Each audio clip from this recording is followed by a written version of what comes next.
The difference between what's going on right now versus like hot tub streamers is that there wasn't one group of people that were like clipping, Amaranth streamer or whatever and sending it to every advertiser to be like, Doritos, your ads are running against these these hot tub streamers. Do you feel like it's appropriate? Do you feel like it's appropriate to, and then lie basically too? Like in this circumstance, they would have to lie as well and claim that they're doing nudity or whatever and not just like in a hot tub. If they were to do that, then I'm sure there would have been a similar level of motion to that as well. Yeah. And Congress people were not, writing with the congressional letterhead, letters to Twitch talking about, and Amazon talking about like Amaranth's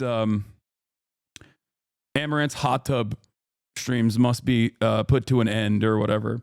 Are you thinking of taking a break from Twitch? All this controversy must be exhausting, especially after being on Twitch for so many years. Fuck no.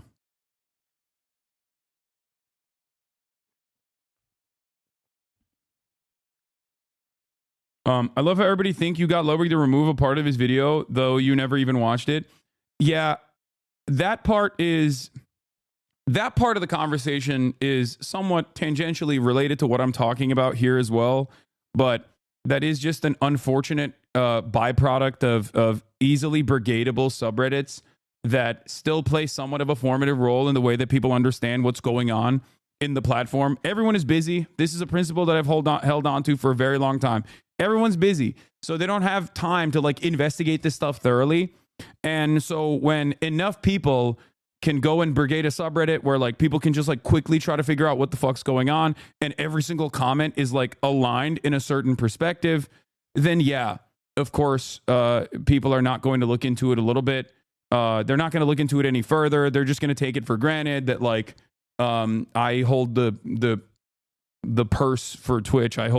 I'm the puppeteer of Twitch, and also simultaneously am the reason why there is an adpocalypse happening, because I'm a lover of terrorism and also a massive anti-Semite. Now, of course, all of that is untrue, but it doesn't really matter. I speak for 8 to 10 hours a day. You can clip me out of context to make it seem like I'm on board with anything, really, at that point. I talk about a litany of different issues. So it is what it is.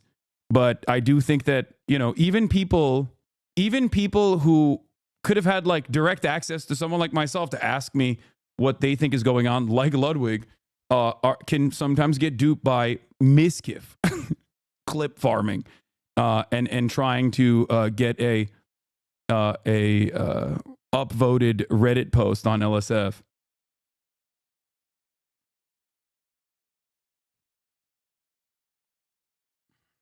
Yeah, none of this is going to matter. Trump's pick for chairman for the FCC is Brendan Carr. He wrote the FCC part of Project 2025.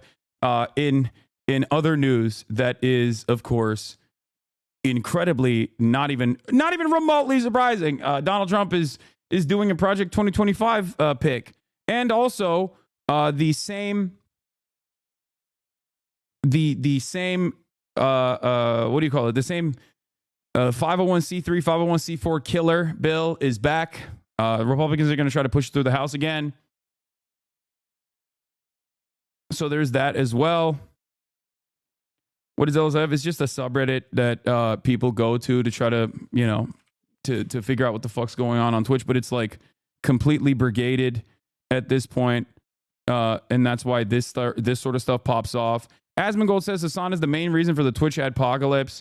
This, I think, is already out of context, especially because like Asmongold yesterday took credit for it, and then the day after he said I'm responsible for it, but I don't even think he thinks I'm responsible for it at all.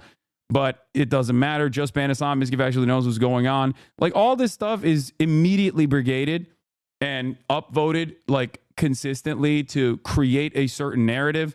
The stock guy now clarifies there's no adpocalypse, never said there was. I'm sure that if you look at the comments, people are just like, duking it out in the marketplace of ideas. But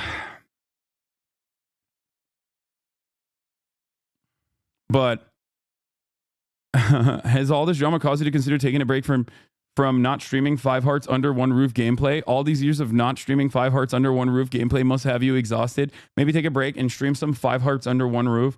That's the K dating game, right?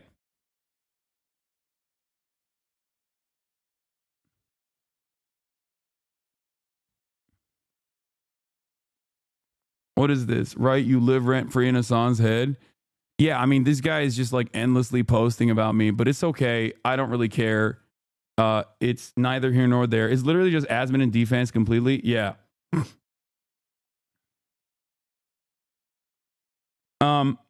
Let's move on.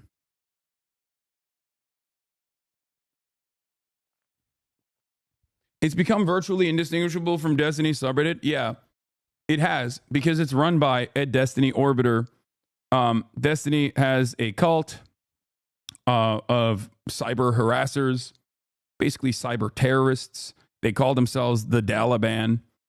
And not only do they call themselves that, but like they have Orbiter awards, I think, like yearly. And one of the guys that used to actually watch me as well, was a former Twitch staffer, is now in control of LSF.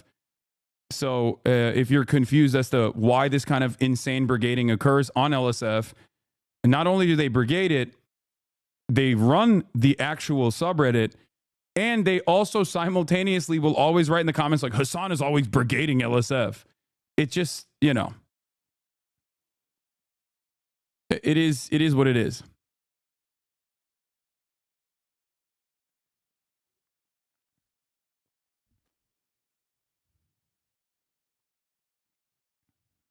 All right. Bro, none of this passes the bus driver test? Yes, exactly. We're going to do morning show, morning Joe. Don't worry, we got it. 3/4 of their mods are also Destiny mods. Yeah, I know. I've already...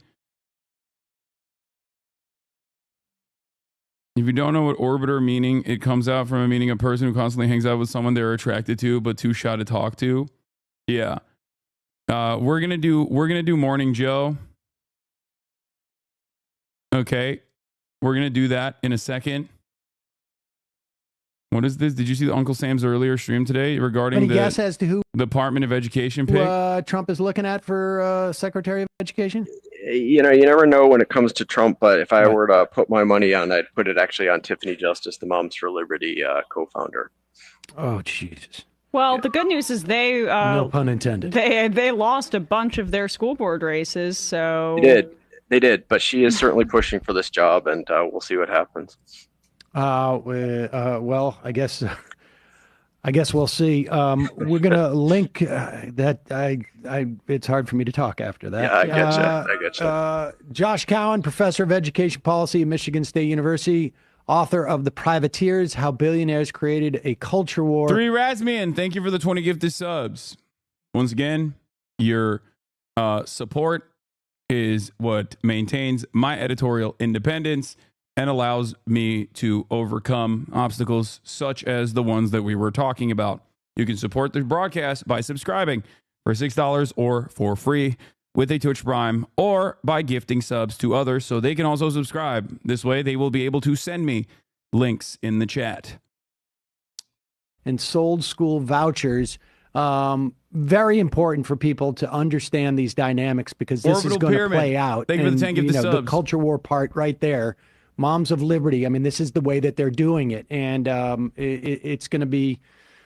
This is going to be an important fight, and actually could end up being like an important wedge issue that people use to, in some ways, disempower the Trump administration. Josh Cowens, thanks again. We will link to that at majority.fm and the pod. Yeah. Gum, Daddy Big Bucks, Prio, thank you for the 10. Okay. So we're waiting on the Matt Gaetz leaks, the Pedogate leak. Okay. Weren't those ladies outed as swingers? Some of the Moms of Liberty people have, yes, been outed as swingers. It happens all the time. It's always the biggest fucking psychotic Christian fundamentalists that do a whole bunch of incredibly fucked up sometimes like, criminal things, like violating statutory rape laws and things of that nature. It's not always just people who swing. Okay. It's funny when they're like bisexual swingers, as long as they are engaging in consensual acts of sexual intercourse. However, there are a lot of people in those circles that also do a shit ton of non-consensual things, illegal things, and they get arrested for it, as a matter of fact. ESL moment, what's a swinger? Swingers are people who, engage in group sex or, swap partners and stuff.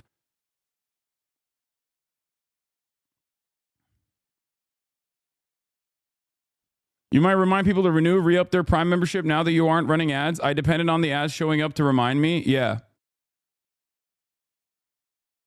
So, all right, we'll do the Biden, Ukraine, U.S. long-range weapons inside of Russia thing later. I don't know. I have seen the latest from Bad Empanada. I'm not going to watch it, dude. Please. Okay, please.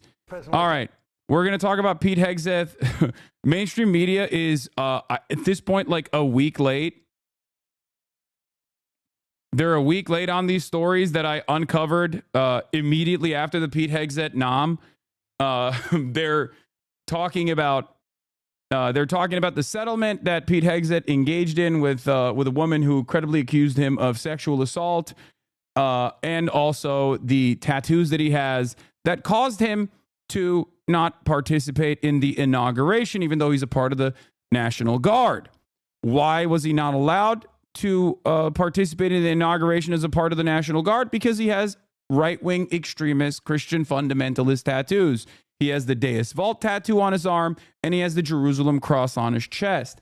Both of these are white nationalist, Christian nationalist tattoos. Many neo-Nazis have these tattoos. It's not as aggressive or as overt as like a black sun or a swastika, but it's more in line with, Christian nationalism. Source? Well, you're about to see it in a second. It's so funny to go source on Christian nationalist tattoos because it's on his body. Like, it's literally on his body. And not only is it on his body, he wrote an entire book about how pissed he was that they wouldn't let him participate in the inauguration because of his tattoos. Not only did he write a book about it, but he also personally talked to Sean Ryan. No, they are not Lamau. What? The Jerusalem cross and Deus Vult aren't Christian nationalist tattoos? What are you talking about? Also, Pete Hegseth himself is a rabid Christian fundamentalist, a rabid Christian nationalist. He has openly said his incredibly violent desires time and time again on camera and at numerous conferences as well. I covered a lot of this stuff multiple times throughout the past couple of weeks at this point, so you can go and look at my coverage on the matter. Also, 2024 Kanye is a very funny name for a person to be like, I don't understand what you mean about the Deus Vult. Donald Trump, his choices for his cabinet are coming under increasing fire, possibly facing confirmation battles in the Republican-controlled Senate.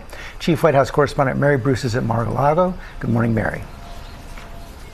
Good morning, George. Well, Donald Trump ran as a disruptor, promising to shatter the status quo. And based on his cabinet picks, he intends to make good on that promise if he can get them confirmed.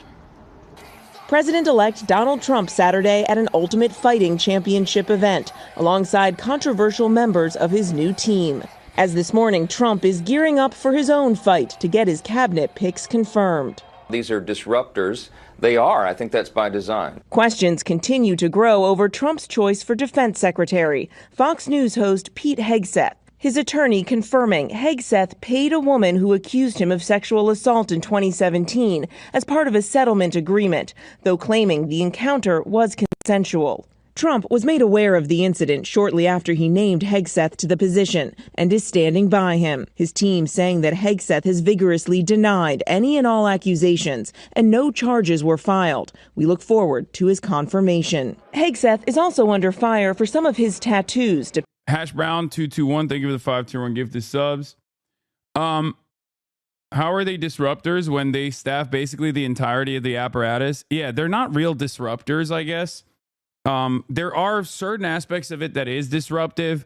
Having someone like Pete Hegseth run the DOD is unique. Okay?